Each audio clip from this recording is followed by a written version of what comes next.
Bien, señores, buen día. Como habíamos comentado, vamos a dedicar este tiempo para hablar acerca del pago y los efectos del pago. Por lo tanto, lo primero será determinar un concepto, qué es un pago. Esto es importante porque si atendemos a lo que sostiene Ludwig Wittgenstein, en el sentido de que en el lenguaje utilizamos palabras sin saber lo que significan, y entonces le damos un uso a través de la experiencia, un uso intuitivo. Bien, lo mismo sucede cuando hablamos del pago. El pago lo relacionamos sobre todo a cuestiones de carácter pecuniario, es decir, pago implica entregar un dinero. Ok, está bien, tenemos este tipo de obligaciones y no hay ningún problema, es decir, parte del pago será el pago con dinero, por lo tanto estamos hablando del cumplimiento. El Código Civil Federal, si partimos de este punto, el Código Civil Federal refiere en el título cuarto correspondiente al efecto de las obligaciones entre las partes, habla del cumplimiento. Habla del cumplimiento de las obligaciones y el capítulo primero hace referencia al pago. Es decir, pago y cumplimiento empiezan a ir un poquito de la mano a partir de la ubicación. Esto para algunos es conocido como un argumento topográfico, es decir, las palabras tienen un contexto dependiendo de la estructura legal de cada uno de nuestros dispositivos donde se encuentre esta palabra. Bien, de ser así, entonces tenemos algo que es interesante. El efecto de la obligación es que ésta se pague. El efecto de la obligación es que ésta se pague incluso sin necesidad de que exista un requerimiento. Por lo tanto, el pago es un cumplimiento. Todavía puede ser un tanto difícil de adecuar esta situación, no por efectos legales, no por efectos de un marco legal, sino por efectos prácticos. ¿Qué es lo que hacemos regularmente? Lo que hacemos regularmente es señalar que el pago tiene que ver con dinero y no con cumplimiento. Parece que son cosas diferentes. Bueno, ya lo veremos. Al efecto les voy a referir hacia el artículo 2062 del Código Civil Federal, que refiere que el pago o cumplimiento, y ojo con esto, pago o cumplimiento es la entrega de la cosa o cantidad de vida o la prestación del servicio que se hubiere prometido. ¿Estamos? Nuestro dispositivo legal habla de pago o cumplimiento. En este caso, la disyunción no hace referencia a que se deba tomar uno de dos caminos, o es pago o es cumplimiento. La disyunción implica que tenemos términos y estos términos son equivalentes entre sí, es decir, hablar de pago o hablar de cumplimiento es lo mismo, pago o cumplimiento. Ahora bien, cuando hablamos de pago o cumplimiento, estamos hablando de la entrega de la cosa, la entrega de la cantidad de vida o la prestación del servicio. Vale la pena aquí destacar que cuando hablamos de estos puntos, estamos hablando de obligaciones de dar o de hacer. Ya veremos qué sucede con las obligaciones de no hacer. Por lo tanto, hasta este momento, el pago o cumplimiento en términos de este artículo 2062 implica la entrega de la cosa, de la cantidad de vida o bien del servicio pactado. Aquí en esta segunda parte, entrega de la cosa, de la cantidad de vida o del servicio pactado, la función lógica de la letra O, que es una palabra realmente, de la palabra O, ahora sí establece las posibilidades de elegir en cualquiera de estos, entendiendo que son de diferente naturaleza, pero su efecto es el mismo, es decir, el efecto es el pago o cumplimiento. La naturaleza tendrá que ver con la cosa, con la cantidad o con el servicio. Tres situaciones de carácter diferente. Hasta este momento podríamos decir que no tenemos ningún problema. Si comprendemos esta función lógica respecto de la primera parte de este 2062, cuando señala pago o cumplimiento, entonces estamos hablando de equivalentes. Recordemos de nuevo cuenta, dentro de la lógica existe el principio de equivalencia. ¿Qué significa? Dice este principio que cuando en una proposición podemos cambiar dos elementos sin alterar el sentido de la proposición, nuestros elementos son idénticos, son idénticos. Si hablamos de los derechos del hombre y hablamos de los derechos de la mujer, bueno, tendremos que hablar de los mismos derechos, aun cuando tristemente esto quede en estos momentos en esta parte teórica. En esta parte teórica diríamos, son iguales. Es decir, jurídicamente hablar de hombre y de mujer debieran ser equivalencias. Debieran ser equivalencias. De ahí también un poco la no aceptación, en un principio por lo menos, respecto de los lenguajes que le llaman inclusivos. Estamos hablando de lo mismo. Estamos hablando exactamente de lo mismo. En consecuencia, si nosotros hablamos de pago o cumplimiento, es prácticamente lo mismo. Si esto lo comprendemos, la siguiente alocución va a tener el mismo sentido aun cuando cambien los términos. Veamos esto. En un principio diríamos, paga tu obligación. Y en un segundo, cumple tu obligación. Paga y cumple son los términos equivalentes. Si se dan cuenta, no tenemos una alteración. Es decir, el resultado al final de cada una de estas alocuciones, el resultado es prácticamente el mismo. Por lo tanto, pago y cumplimiento normativamente son lo mismo. Ernesto Gutiérrez y González, en su obra de Obligaciones Civiles, de Editorial Porrúa, considera que ambos términos son idénticos y que no cambia el sentido de una frase.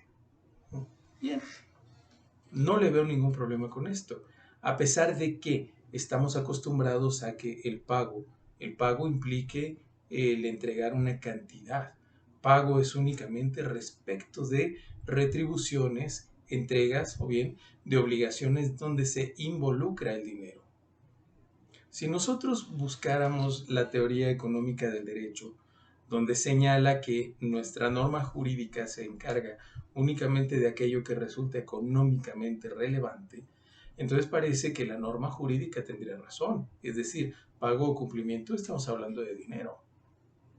Bien, esto es lo que dice nuestra teoría económica del dinero, del derecho. Nosotros sabemos que hay otro tipo de obligaciones, obligaciones familiares, obligaciones personalísimas, derechos personalísimos, que no son necesariamente evaluables en dinero. Un ejemplo de esto podría ser la salud, que hoy lo tenemos todos en boga. La salud, ¿cuánto vale la salud? No lo sé, pero sí sé cuánto puede costar recuperar la salud. Por lo tanto, el desatender un bien jurídicamente tutelado me puede llevar a obligaciones de carácter pecuniario. Esto es lo que sostiene la teoría económica. Al final del día, todo se resuelve a través de cuestiones de carácter económico. Vaya, el simple reclamo, simple entre comillas, desde luego, el reclamo de atender una cuestión que afecta a la dignidad también puede ser valuable en dinero. Esto que la doctrina estadounidense llama como do business, es decir, cuánto cuesta una resolución. Y si ya tengo cuánto cuesta una resolución, ahora tengo la capacidad de definir si esto es conveniente o no. Voy a reclamar un pagaré por 300 pesos. ¿Cuánto me cuesta la pura resolución? Bueno, parece que los 300 pesos no debieran ser muy relevantes. Sin embargo, también tenemos teorías de igualdad. Quiere decir que los 300 pesos, al igual que los 1.000 millones de pesos, tienen el mismo valor hacia las personas. Nosotros no podíamos discriminar. Por tanto, cuando hablamos de pago, estamos hablando tanto de cuestiones de carácter económico en dinero, como de entrega de cosas, bienes debiera ser el término más adecuado, como el cumplimiento o la prestación de los servicios pactados. Bajo esta perspectiva, el pago resulta, diría Gutiérrez y González, el pago resulta el único medio de cumplimiento efectivo de la obligación. No hay ningún problema, no hay ningún problema. Incluso si seguimos nosotros esta idea, pensar en el pago y reflejarlo exclusivamente hacia cuestiones de carácter pecuniario y definir al resto como cumplimiento tampoco nos debería reflejar mayor problema. Es decir, seguimos hablando de términos equivalentes. Podríamos adecuar un poquito el uso del lenguaje con estos aspectos normativos contemplados en el artículo 2062. Pero esto no quiere decir que vamos a considerar ambos términos como diferentes. Normativamente nuestros términos son idénticos, son iguales. Pero en la práctica, si queremos continuar con esta idea, continuemos con esta idea. Al respecto, Wittgenstein dice, lo importante es que comuniquemos. Noam Chomsky va a decir, no, el lenguaje debe tener una forma correcta de ser utilizado. Bien, no hay problema, cualquiera de las dos que nosotros quisiéramos tomar debe ser idéntico, ¿sí? Nos debe dar el mismo resultado. Por lo tanto, el pago es el cumplimiento. Bien, el cumplimiento es el pago. Con relación al pago, o al cumplimiento si quieren, me voy a referir desde luego como pago, este debe atender varias características, varias condiciones. El pago no puede ser entendido únicamente como una entrega. Entregué y ya. Bien, debemos pasar por parámetros de taxatividad, es decir, parámetros de definición jurídica para un exacto cumplimiento de la obligación. Recordemos, y lo vamos a ver muy constantemente en esta plática, el contenido del artículo 1832 del Código Civil Federal. Cada uno se obliga en la forma y términos que quiso obligarse. Por lo tanto, tenemos una forma de cumplimiento exacto. El cumplimiento está en la forma y términos que se obligaron las personas. Si no se abarcan todas estas formas o términos de manera exhaustiva, bueno, nuestras normas también van a establecer parámetros mínimos cuidando en diferentes condiciones diferentes valores, los valores del deudor y los valores del acreedor. Esto lo vamos a conocer como simetría jurídica. Ambos están cuidados. Significa que nuestra norma no rompe estos principios de imparcialidad. No dice, el acreedor es más importante y el pobre deudor que haga lo que pueda. Tampoco dice el deudor es el importante y el acreedor que haga lo que pueda. Tendencia ideológica de nuestros sistemas políticos actuales. Bien, ¿cuáles son estas circunstancias o estas condiciones que tienen que ver con el pago? 1. ¿Qué debe pagarse? ¿Qué debe pagarse? 2. ¿Cómo se debe hacer el pago? Fundamental, ¿cómo se debe hacer el pago? 3. ¿Cuándo se debe hacer el pago? 4. ¿Dónde debe hacerse el pago? 5. Si el pago implica algún gasto, ¿qué sucede con estos gastos? 6. La imputación del pago.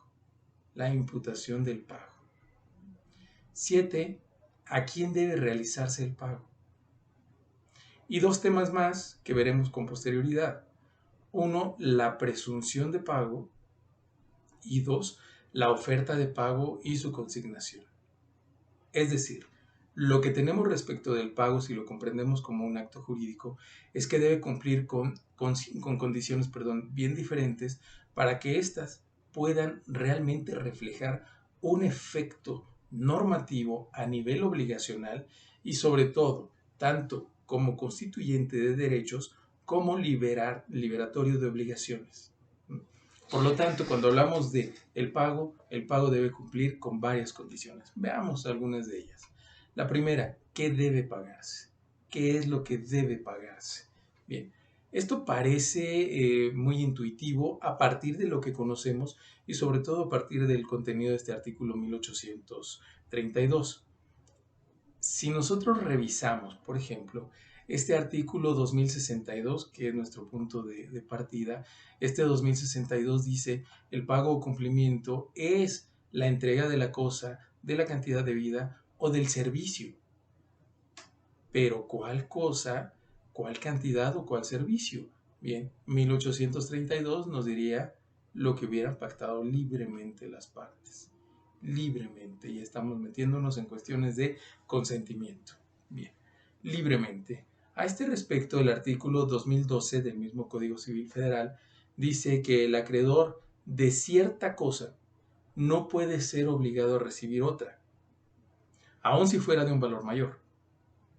No puede. Es decir, el cumplimiento, este cumplimiento tiene un modo exacto, adecuado, correcto, legal, y tiene que ver con lo que se hayan obligado las partes. Recordemos, artículo 1832. En los contratos civiles, este es el universo donde nos movemos en nuestra materia, en los contratos civiles, cada uno se obliga en la manera y términos que aparezca que quiso obligarse. Por lo tanto, de acuerdo al 2012, yo no puedo recibir otra cosa que no sea la que haya pactado libremente. Únicamente la que haya pactado libremente. Bien, en este sentido existen dos limitantes. Estas dos limitantes tienen que ver, uno, con las obligaciones facultativas y dos, con la dación en pago. ¿Cuáles son las obligaciones facultativas?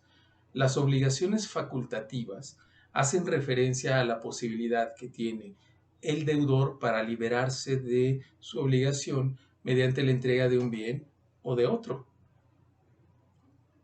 La entrega de un bien o de otro. Ok. Así es como lo refiere nuestra norma. Gutiérrez y González hace mucho énfasis en esto, igual que Ernesto Borja Soriano. Bien, todo esto está bien.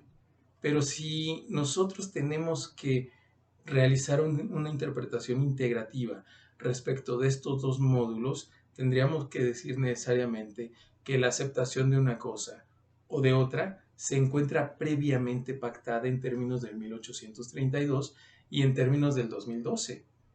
A pesar de que sean obligaciones facultativas, entonces el deudor se va a liberar, pero a partir de lo que ya teníamos previamente pactado. Bien. La segunda limitación que tiene este 2062 tiene que ver con la dación en pago. La dación en pago significa que el acreedor puede darse por pagado y extinguir la obligación a través de la entrega de bienes de diferente naturaleza a la pactada. Ok, violentaría el 1832 o violentaría el 2012, me parece que no. Me parece que no. En todo caso, lo que tendríamos que comprender es la libertad que tenemos como partes para modificar, para realizar una innovación al contrato. Y esta innovación entonces la podemos llevar a la modificación respecto de las formas de cumplimiento. Formas y modos de cumplimiento. Ok, bajo esta perspectiva seguiríamos pensando que ambas situaciones refieren necesariamente la voluntad y la voluntad pactada. Vuelvo. El 2012 es muy claro, no se puede obligar al acreedor a que reciba bienes que sean diferentes, bienes o servicios que sean diferentes a los pactados. Pero sí puede darse el caso de que el deudor ofrezca bienes que no fueron previamente pactados. Si esto lo acepta el acreedor, entonces ya tenemos una voluntad. Es decir, me parece que nuestra norma debería ocuparse más del ángulo de la posibilidad en cuanto a la innovación que la dación, exclusivamente la dación. La dación al final del día es una forma de convenio. Recordemos el convenio tratándose de obligaciones y sobre todo de procedimientos ya de naturaleza jurisdiccional. El convenio, perdón, es la forma negativa que puede alterar las obligaciones, la forma negativa. ¿Sí? El convenio modifica o extingue. Esto es entonces lo que sucede. Tenemos en ambos casos la necesidad de que exista una voluntad, necesariamente que exista una voluntad. Esto es lo que debe pagarse. Ahora bien, segundo rubro, ¿cómo debe hacerse el pago? Otra vez tendríamos que vincular 1832 con el 2062 y desde luego con el 2012.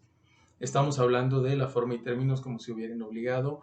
2. El pago es la entrega en esa forma y términos. Y 3. No se puede obligar al acreedor a recibir algo diferente. Sin embargo, el artículo 2078 de este mismo cuerpo legal señala, 1. Retoma estos 3 preceptos previamente comentados, los retoma y los plasma en el texto legal. Y dice, el pago debe hacerse del modo que se hubiera pactado. 1832, 2062, 2012.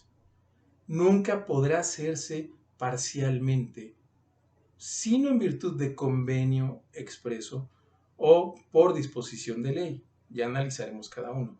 Pero ¿qué es lo importante? Lo importante es primero comprender que lo que priva es el exacto cumplimiento de la obligación. El exacto cumplimiento de la obligación. Y sigue señalando este artículo por agotar su texto. Dice, si la obligación tuviera una parte líquida y otra ilíquida, bueno, se puede exigir el cumplimiento de la primera cuando no sea liquidado la segunda. Cierto, pero sigue siendo una cuestión de voluntad. sigue siendo una cuestión de voluntad. Si nosotros atendemos a la primera parte de este dispositivo, es evidente y es claro que estamos hablando del 1832, del 2062 y desde luego del 2012. Es decir, estamos hablando estrictamente de lo que se hubiera pactado. Y recordemos, atendiendo este principio de simetría, bueno, también tendríamos las posibilidades de obligaciones facultativas. Le damos oportunidad al deudor para que elija la forma de cumplir previamente acordada. Y dos, la dación en pago. La dación en pago. ¿Ok? Entonces, seguimos pensando en que las posibilidades de cumplimiento se pueden abrir, pero en un principio, legalmente hablando, únicamente se puede cumplir de la forma y términos que aparece que nos obligamos. Ya lo veremos un poco más adelante.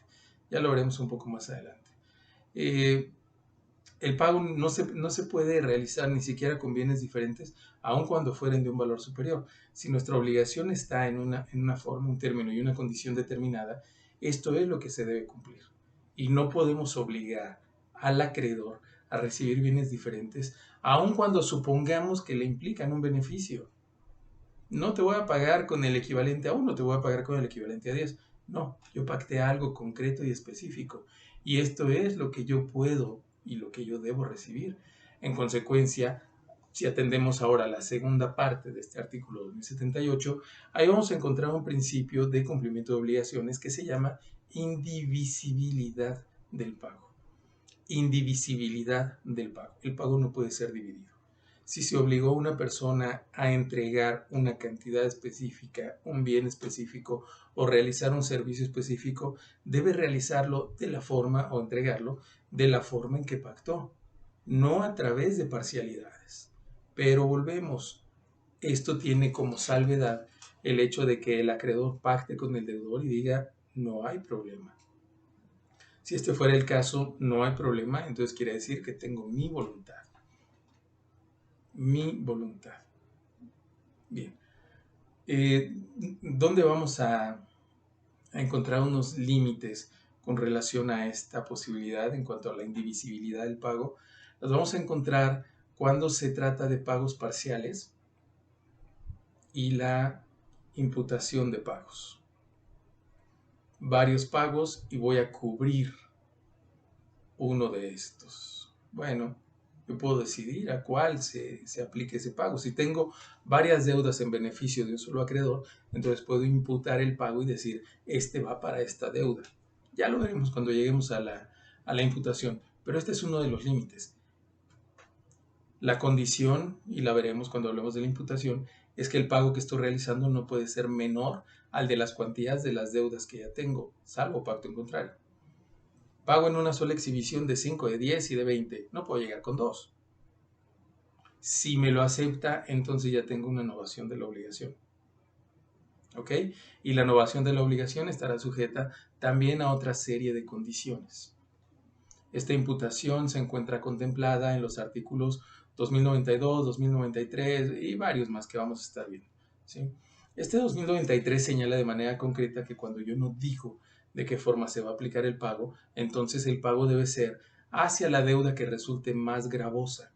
Es decir, tenemos una disposición normativa contenida en el artículo 2093 que tiende a proteger los intereses del deudor.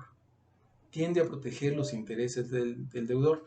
Ok, y el segundo caso está contemplado, bueno, el siguiente caso estaría contemplado en el artículo 2186.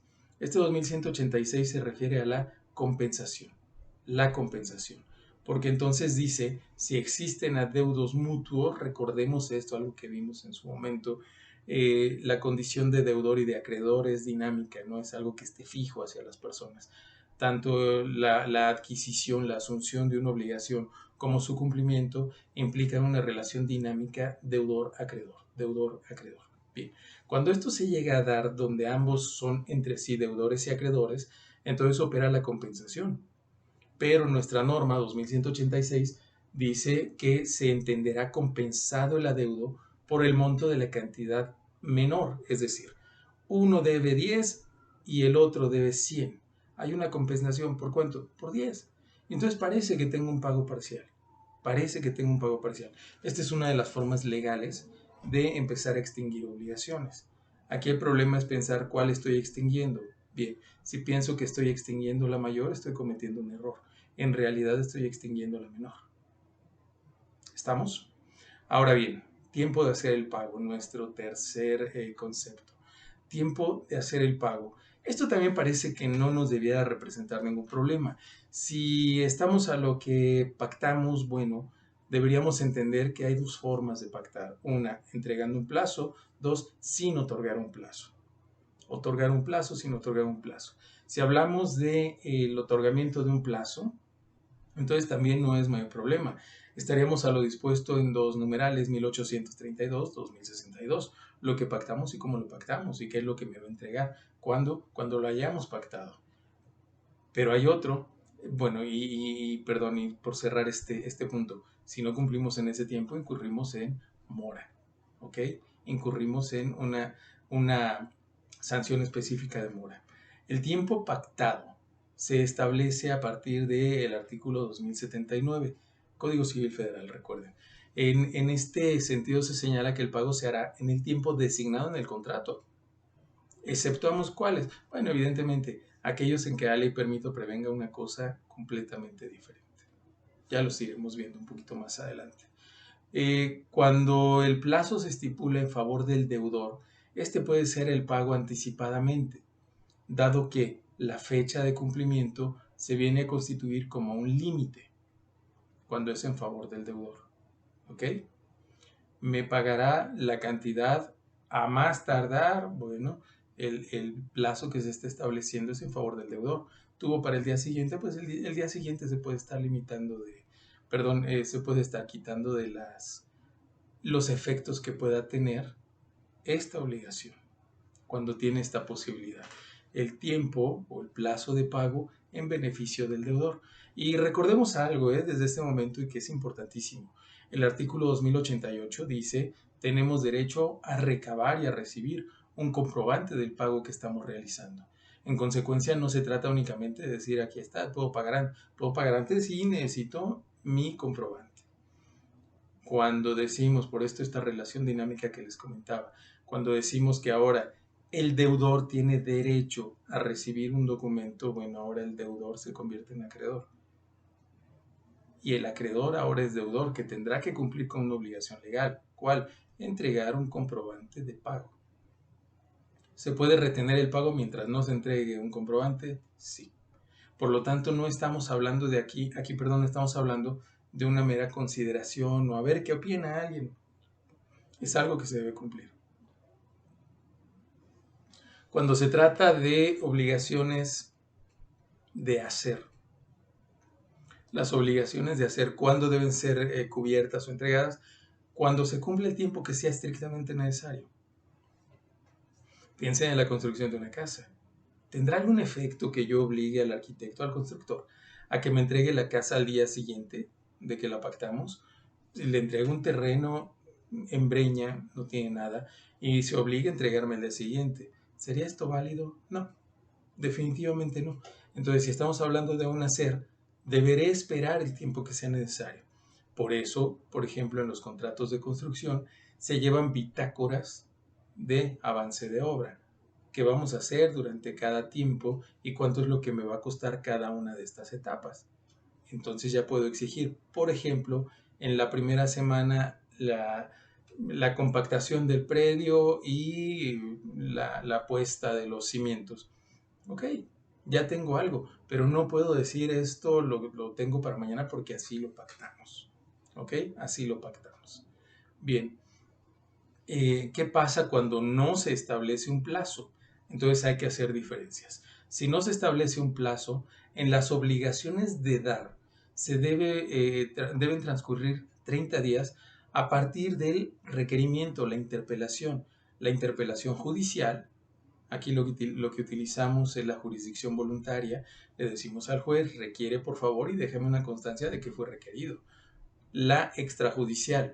La extrajudicial puede ser mediante fedatario público, notario público, asuntos del orden civil, e incluso corredor público cuando se trata de asuntos del orden mercantil, o bien ante dos testigos.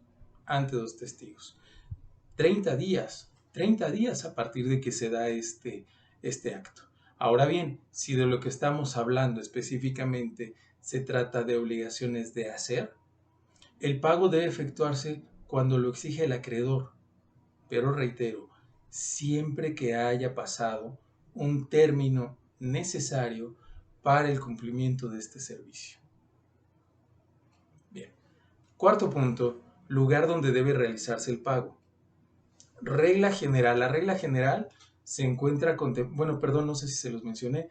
Las cuestiones de los tiempos, cuando no se establece un plazo para el cumplimiento, se encuentra en el artículo 2080 del Código Civil Federal. Lugar donde debe realizarse el pago. El pago tiene una regla general y esta se encuentra contemplada en el artículo 2082 del Código Civil Federal. Este artículo 2082 dice: el pago debe ser realizado en el domicilio del deudor. Esta es la regla general. Debemos comprender algo. Si nosotros queremos romper cualquier regla general, esta ruptura debe ser de una manera precisa, clara, contundente. No se va a pagar en el domicilio del deudor, sino que se va a pagar aquí en mi oficina. ¿Qué debo hacer? Debo señalar con toda precisión la ubicación de la oficina. La oficina que se encuentra ubicada en el fraccionamiento 1, en la calle 2, en el número 3, en el interior número 4 del estado de Querétaro, México. Rompemos lo que puede dar lugar a una presunción legal. Si no señalamos el domicilio adecuadamente, donde se va a cumplir siempre que sea diferente al del deudor, entonces estamos generando una posibilidad de defensa al deudor, porque nos puede llegar a decir con toda tranquilidad: no cumplí porque no sabía dónde tenía que cumplir. Este artículo 2082 nos va a decir, pues efectivamente así es. Este mismo artículo 2082 dice, bueno, salvo la naturaleza de la obligación o de la ley. ¿Ok? Si pensamos nosotros en la entrega, ¿sí? En la entrega, por ejemplo, de un inmueble, pues parece que tenemos que ir al inmueble. No hay otro lugar y entonces el domicilio, ok, estamos olvidando ahí las posibilidades de entrega. Sin embargo, esta es una de las primeras referencias. Ok, por último, y por cerrar este punto, cuando se han señalado varios lugares de pago, el acreedor puede elegir cualquiera de ellos. Elegir varios lugares de pago parece que genera más una falta de certeza y seguridad jurídica. Por lo tanto, señalar varios lugares de pago que no sean instituciones mercantiles o instituciones de naturaleza civil, instituciones, fuera de esto, pues parece que no. Es decir, si tengo que pagar mi deuda en un banco, puedo pagar en la sucursal que está aquí enfrente, en la que está atrás o en la que está a 2 cuadras. No importa, sigue siendo la misma. Pero si se trata de particulares, entonces señalar el domicilio tal más el domicilio tal más el domicilio tal, lo único que generaríamos sería poca certeza y nuestra norma entraría para señalar la protección en beneficio del deudor y diría: es que hay poca certeza, por lo tanto no pudo haber realizado el pago. Ok, la recomendación sería un domicilio específico y concreto perfectamente determinado. Ok, debe quedar perfectamente claro. Ahora bien, les decía respecto de la entrega, pues es que si me vas a entregar una casa, pues el cumplimiento es el domicilio de la casa. No. Recordemos artículo 2284, que es muy importante también, debe ser muy importante para nosotros en cumplimiento de obligaciones. Se establece cómo se realiza la entrega de los bienes. Y esta entrega puede ser real, jurídica o virtual. Real, jurídica o virtual. Y cada una es diferente. Se los señalo. La entrega real consiste en la entrega material, la disposición material de los bienes, o bien del título si se trata de derechos. ¿Ok? De los bienes o del título si se trata de derechos. En tanto que la entrega jurídica es cuando, aún sin estar en posesión material, la ley considera ya recibido por el comprador. ¿Sí? La ley considera, bueno, ya está ya a tu disposición, pues ya es prácticamente que tú lo tienes. Por ejemplo, las entregas que se realizan cuando es necesario el transporte. A partir de que suben al transporte ya jurídicamente corresponden al acreedor. Y por último, la entrega virtual. Desde el momento en que, dice nuestra norma, el comprador acepte la cosa vendida que quede a su disposición, se le tiene virtualmente por recibido. Oye, ahí están las cosas para el momento que tú quieras. Sí, desde ese momento virtualmente ya tiene una recepción.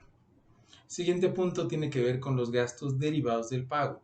Estos gastos regularmente, igual regla general, estos gastos deben ser cubiertos por el deudor, salvo convenio en contrario. Recordemos 1832, 2062, incluso hasta el 2012. Estos van a ser los triates de nuestra charla.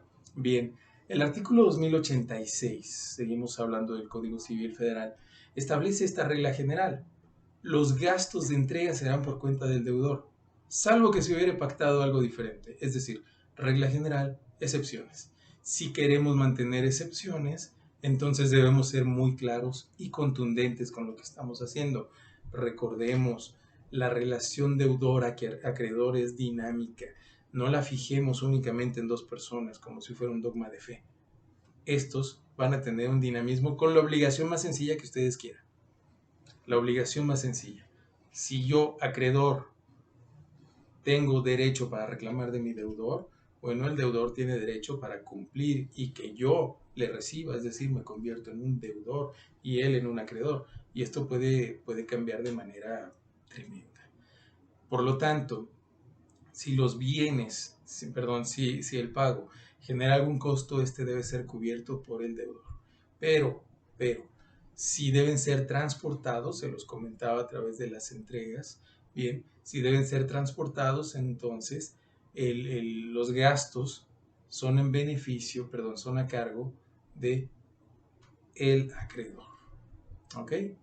Esto viene contemplado en el artículo 2285 del Código Civil Federal. Bien. Por último, imputación del pago. Imputar significa realizar un señalamiento, hacer una indicación, establecer una distinción. Esto es imputar. Si nosotros lo vemos en la naturaleza penal, parece que es muy sencillo de comprender. Cuando digo realizo la imputación, quiere decir que estoy acusando a alguien de haber cometido un ilícito. Esto es imputar. Bien, bajo este aspecto, evidentemente en materia civil tenemos diferencias que son brutales, totalmente. ¿A qué nos referimos? Bien, el contexto, un contexto jurídico normativo donde surge la imputación, tiene que ver con la existencia de diferentes adeudos que tiene una persona en favor de otro. ¿Ok? Diferentes adeudos de la misma naturaleza. De la misma naturaleza. Por lo tanto, el problema es que si yo hago un pago, debo determinar a cuál de estas deudas debe ser aplicado. Aquí es donde surge la imputación, el señalamiento de a qué deuda se va a aplicar. Esta imputación tiene dos ángulos. Uno, voluntario. Yo, deudor, digo a cuál, con ciertas reglas que vamos a ver. Y dos, por mandato de ley. Cuando yo no cumplo con esa imputación voluntaria, entonces llegará mi norma. Y mi norma me dirá, tienes que hacer esto. Punto. Bien. Primer ángulo, la imputación voluntaria. La imputación voluntaria es la que hace el deudor al momento de verificar el pago. Declara a su acreedor a cuál de las deudas será aplicada. Esta situación se encuentra referida en el artículo 2092, igualmente de nuestro Código Civil Federal. ¿A cuál de las deudas debe ser aplicada? No olvidemos, 2088. Repáselo y me dicen de qué se trata. 2088. Si hay varias deudas, entonces 2092 yo puedo decidir a cuál se aplique. Bien, pero esto tiene tres restricciones también de naturaleza normativa. La primera, no puedo exigir que mi pago se aplique a una deuda de mayor cuantía. Recordemos que el acreedor no puede ser obligado a recibir algo, un pago parcial o un pago incompleto, si quieren verlo así. No puede ser obligado. Si nosotros consideráramos que la imputación puede llegar hasta ese nivel, estaríamos violentando el artículo 2078, ¿recuerdan? 2078 no está obligado a recibir pagos parciales. Ah, pero como yo puedo hacer la imputación en términos de este artículo 2098, puedo decir que sea una de mayor cuantía. No. La primera limitación normativa que tenemos es que no se puede aplicar a deudas de mayor cuantía. Segunda limitación normativa, no podemos tampoco pedir que se aplique a deudas cuando el acreedor tiene interés en que alguna de estas permanezca. Un ejemplo muy simple, tengo dos deudas con mi acreedor. Tengo dos deudas, una que está garantizada con un pagaré y la otra que está garantizada con una hipoteca. Si nosotros analizamos los niveles de garantía, sabríamos que el pagaré nos da una garantía menor que la hipoteca. La hipoteca es una vinculación directa entre persona y cosa. Genera derechos reales. En torno al pagaré se generan derechos de carácter personal. Por lo tanto, puede ser que el acreedor me diga, espérame, me interesa que primero cubras la del pagaré y me deje subsistente la de la hipoteca, porque si es necesario tengo una mejor posibilidad de recuperación. ¿Ok? Tercera regla, cuando una deuda no ha sido vencida y el plazo se establece ahora en beneficio del acreedor. Vamos a verlo así. Pactamos esto. Voy a prestar una cantidad de X de dinero, pero el único momento en que me la pueden pagar es dentro de un año, cuando haya generado un interés. Piensen en la cantidad que sea, 5%. Si alguien llegara a decirme, oye, ya tengo el dinero, te voy a pagar y te voy a pagar menos interés, podría alegar diciendo, no, porque la deuda no ha vencido, vence hasta tal fecha. Si me dice, oye, te voy a pagar el interés completo, bueno, podríamos estar considerando las posibilidades porque al final el plazo es con un efecto determinado. Si lo cumplimos anticipadamente, si cumplimos ese efecto, entonces podríamos negociar sin ningún problema el pago. Pero recordemos, esto será mediante un convenio y este convenio tendrá como efecto inmediato y necesario una novación, una modificación sobre las obligaciones previamente adquiridas.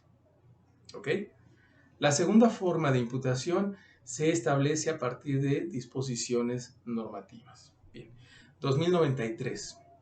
Este artículo 2093 dice que cuando el deudor no hace una declaración previa, no hace una imputación, entonces el pago se entiende por cuenta de la deuda que fuere más onerosa dentro de las vencidas. Dentro de las vencidas, ¿sí? Es decir, en igualdad de circunstancias se aplica a la más antigua. Y si todas son de la misma fecha, la misma antigüedad, los mismos efectos, lo mismo todo, bueno, este artículo 2093 dice se debe aplicar el pago a prorrata. ¿Qué es prorrata? Se tiene que aplicar el pago de manera proporcional. Si todas las deudas son iguales en cuantías, bueno, las dividimos entre todas y se acabó. Pero si las deudas son diferentes en cuanto a las cuantías, pero todas son ya de plazo vencido y por tanto exigibles, entonces el pago se puede hacer proporcionalmente.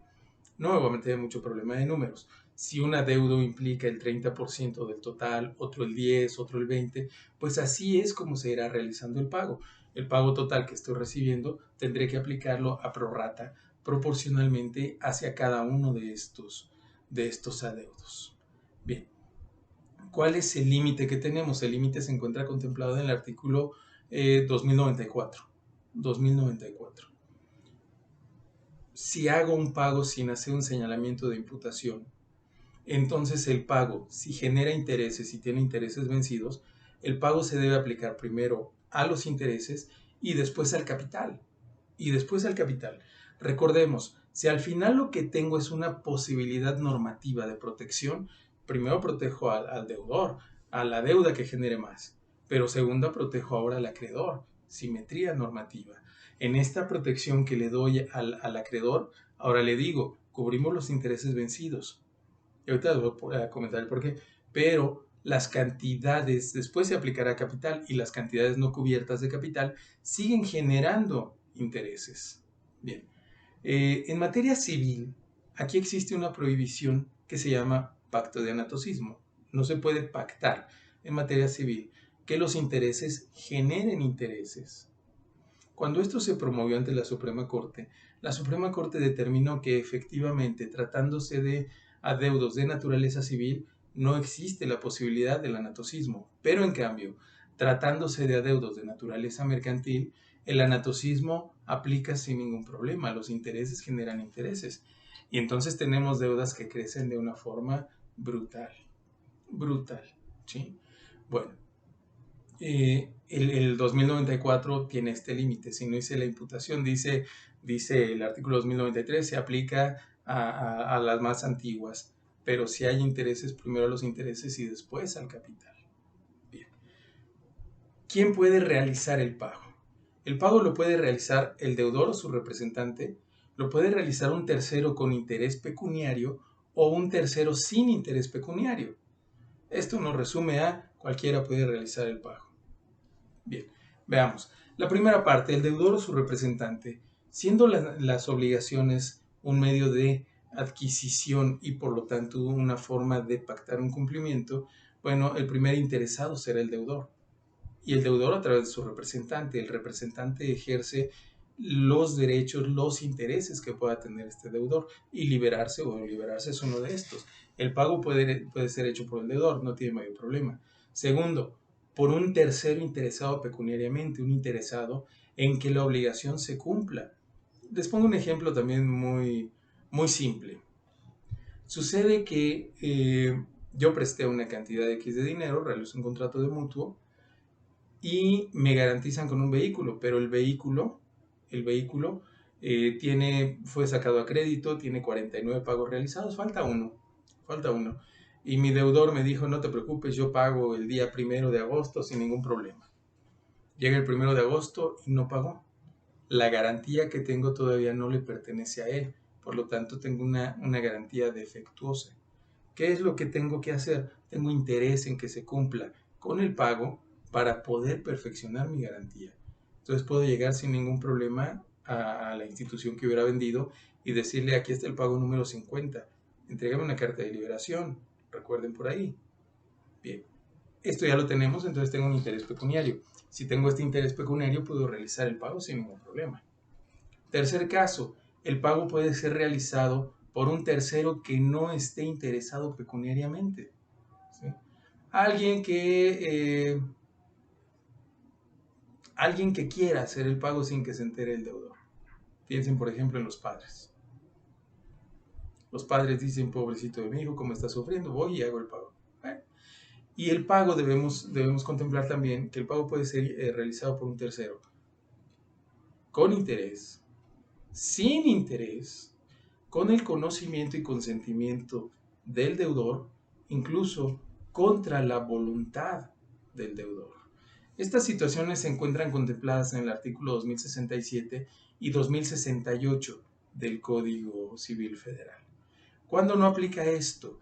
No aplica cuando se trata de obligaciones de hacer que fueron pactadas intuitu persona, es decir, elegimos a alguien por sus conocimientos, por sus habilidades, por sus capacidades. Me queda bien claro que si nos encontráramos en aquella época y contratamos a Leonardo da Vinci para que pinte la Gioconda o la Mona Lisa y no cumpliera, no importa qué tan bonito dibuje, me queda claro que nunca tendría la capacidad de Da Vinci para llegar a decir, no se preocupen, yo se los hago. Desde luego que no. Elegimos a una persona y esta persona es la que debe cumplir personalmente. ¿Qué significa? Que entonces, cuando se tiene este tipo de obligaciones, intuito persona, no pueden ser realizadas por terceros. No se pueden realizar por terceros. Esta condición se encuentra establecida en el artículo 2064 del mismo Código Civil Federal. Por último, para cerrar esta cápsula, ¿a quién se debe realizar el pago? Bien, el pago se debe realizar evidentemente de manera necesaria al acreedor o a su representante, artículo 2073.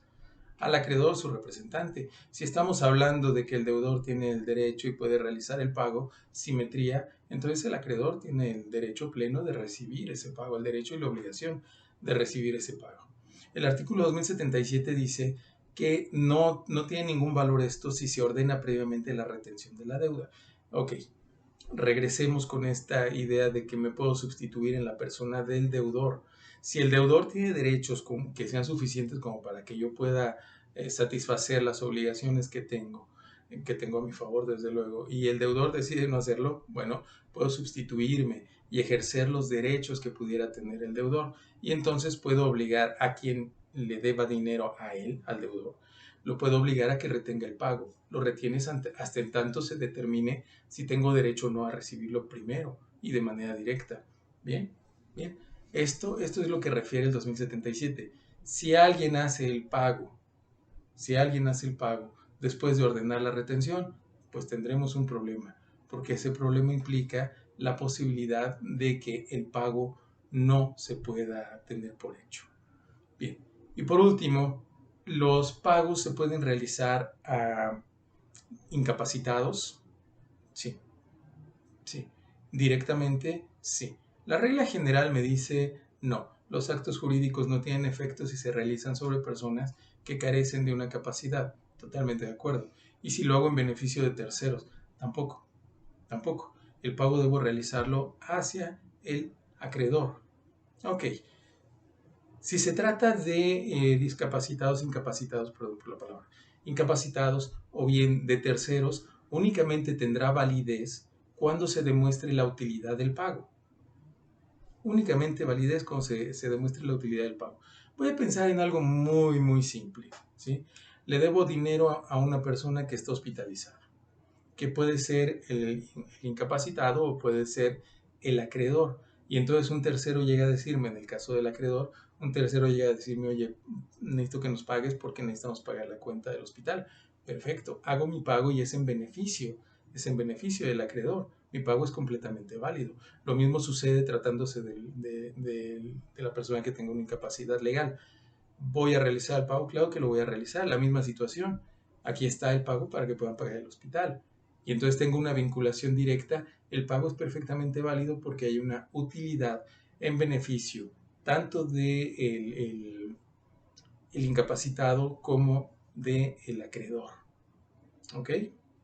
Bien. Voy a dejar hasta aquí esta sesión. Espero que resulte interesante y nos vemos en la siguiente. Muchas gracias y saludos a todos.